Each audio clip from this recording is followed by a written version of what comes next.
Dis so lekker om die Here te dien. Dis so lekker om die Here te dien. Dis so lekker om die Here te dien. Dis so lekker om die Here te dien. Dis so lekker. Dis so lekker om die Here te dien. Dis so lekker. Dis so lekker om die Here te dien. Dis so swaar om jou laste te dra. Dis so swaar om jou laste te dra. Dis so swaar om jou laste te dra. Dis so swaar om jou laste te dra. Dis so swaar. Dis so swaar om jou laste te dra. Dis so swaar. Dis so swaar om jou laste te dra. Maar dis so lekker om die Here te dien.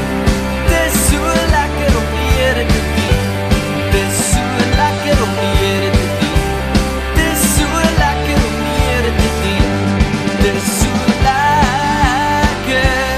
Dis so lekker om die Here te dien. Dis so lekker.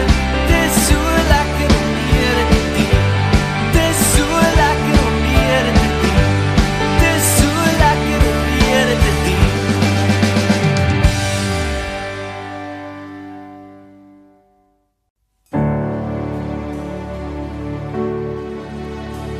Die vrug van die Gees is liefde, vreugde, vrede, geduld, vriendelikheid, goedheid, getrouheid, nederigheid, selfbeheersing. Die vrug van die Gees is liefde, vreugde, vrede, geduld, vriendelikheid, goedheid, getrouheid, nederigheid, selfbeheersing.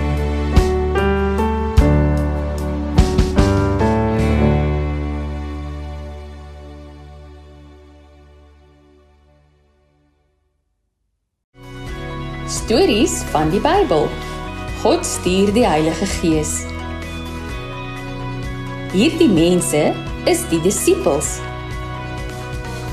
Hulle het Jesus gevolg terwyl hy op aarde was. Voordat Jesus na die hemel opgevaar het hy vir hulle gesê om in Jerusalem te bly, totdat God die gawe stuur wat hy beloof het. So nadat Jesus weg is, het die disippels in Jerusalem gebly, saam met die ander mense wat in Jesus geglo het. Toe eendag, toe hulle bymekaar was daar skielik 'n geluid uit die hemel, soos 'n geweldige storm, en dit het die hele vertrek gevul waar hulle gesit het. Hulle het iets soos vuur gesien wat in tonge verdeel het en op elkeen van hulle gekom het. Almal is met die Heilige Gees vervul en hulle het in ander tale begin praat, soos die Heilige Gees het aan hulle gegee het, om onder sy leiding te doen. Daar het godsdienstige Jode uit al die nasies onder die son in Jerusalem gewoon. Toe die mense die geluid hoor, het 'n groot skare saamgedrom. En omdat elkeen gehoor het hoe daar in sy eie taal gepraat word, het hulle nie geweet hoe hulle dit het nie.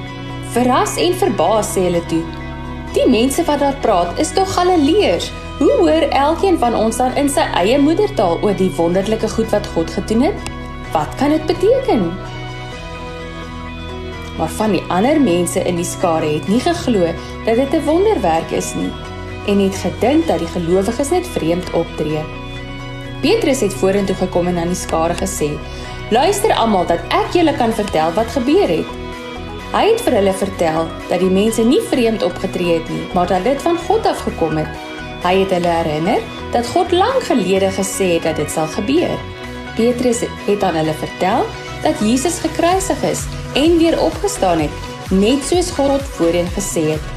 Hy het hulle vertel dat Jesus nou in die hemel is en dat God die Heilige Gees gestuur het om saam met hulle te wees. Petrus se woorde het die man se harte verander en hulle het onder mekaar gevra: "Broers, wat sal ons doen?" Petrus sê aan hulle: "Elkeen van julle moet bekeer van julle sondes en na God toe draai en in die naam van Jesus gedoop word, sodat julle sondes vergewe kan word. Dan sal julle die gawe van die Gees ontvang." Petrus het aangehou preek aan die skare, en diegene wat Petrus geglo het, is gedoop. 3000 mense is gedoop en by God se kerk gevoeg daardie dag. Al die gelowiges het na die disippels geluister en het gedoen soos wat hulle gesê het. Hulle het saam geëet, gesels en gebid. Hulle het gesien hoe die disippels baie wonderwerke in die naam van Jesus gedoen het. Die gelowiges het op een plek by mekaar gekom en het alles wat hulle het met mekaar gedeel. Hulle het die mense gehelp wat hulle hulp nodig gehad het. Hulle het die Here se naam geprys en het in hul huise by mekaar gekom en saam geëet, terwyl hulle die Here geprys het. En baie mense is gered deur die boodskap van Jesus en het saam met hulle die Here begin prys.